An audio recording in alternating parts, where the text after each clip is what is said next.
Hello friends, मैं अनिल राउत यीशु मसीह के नाम में आप सभी का स्वागत करता हूं। मैं आप सभी उन भाई बहनों से कहना चाहता हूं जो ये नहीं जानते हैं कि यीशु मसीह में आने से क्या होता है, क्या सच में धर्म परिवर्तन होता है, कि उसकी सच्चाई क्या है।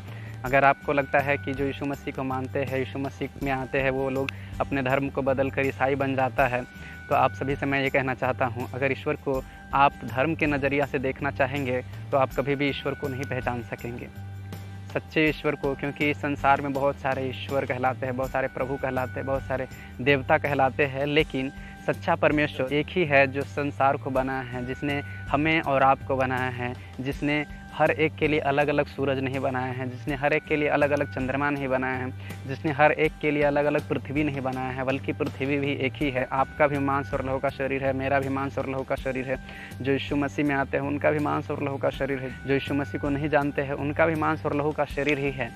लेकिन हम ईश्वर को कैसे जान सकते हैं? सच्चा ईश्वर एक ही है, एक ही ईश्वर ने सारे संसार को बनाया है, हमें और आपको एक ही ईश्वर ने बनाया है। लेकिन बहुत सारे ईश्वर इस संसार में, बहुत सारे प्रभु कहलाते हैं, तो उसको हम कैसे जानेंगे?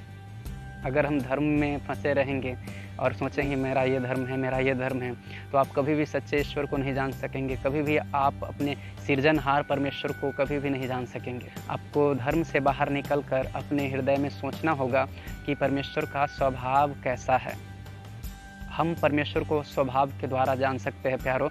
जैसे एक पेड़ को उसके फल के द्वारा जानते हैं, क्योंकि बुरा पेड़ अच्छा फल नहीं ला सकता और अच्छा पेड़ बुरा फल नहीं ला सकता।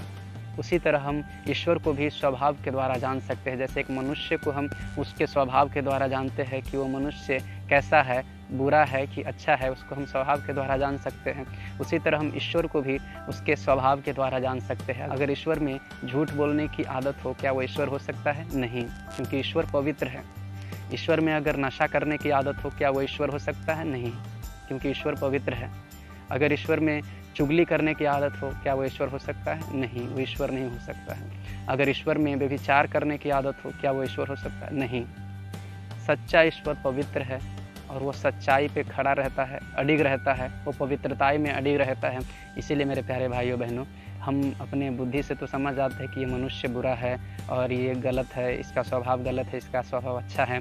उसी तरह हम परमेश्वर को भी, ईश्वर को भी, हमें उसे स्वभाव के द्वारा जानना है, क्योंकि ईश्वर ने कभी भी धर्म को नहीं बनाया है। और यीशु मसीह इस संसार में धर्म के लिए नहीं आए कि सब लोग ईसाई बन जाए, सब लोगों को ईसाई बना दे। यीशु मसीह इसलिए इस संसार में नहीं आया, बल्कि यीशु मसीह इसलिए आया कि सभी मनुष्य जाति का उद्धार हो जाए। सभी जो पाप में पड़े हुए हैं, शैतान के गुलाम में हैं, बंधनों में जकड़े हुए हैं, जो नर्क की रास्ते पर है, उन सभी को यीशु मसीह उद्धार दे और सदा काल के लिए स्वर्ग में लेके जाए। प्रभु यीशु मसीह के इस धरती पर आने का यही मकसद है। तो मेरे प्यारे भाइयों और बहनों, मैं आप सभी से यही गुजारिश करना चाहूँगा कि आप पहले सच्चाई को जानिए और बिना जाने आप ये नहीं बोलिए कि ये धर्म परिवर्तन हो रहा है, बल्कि धर्म परिवर्तन नहीं, हमारा जीवन परिवर्तन हुआ है। यीशु मसीह में आकर हमारा स्वभाव परिवर्तन हुआ है, हमारा मन परिवर्तन हुआ है। इस वीडियो के द्वारा प्रभु यीशु मसीह आपकी समझ को खोलें इस बातों के द्वारा, और परमेश्वर आप सभी को बुद्धि दे कि आप सच्चे परमेश्वर को जान सके। मैं यीशु मसीह के नाम में आप सभी को आशीष करता हूँ। जय मसीह की।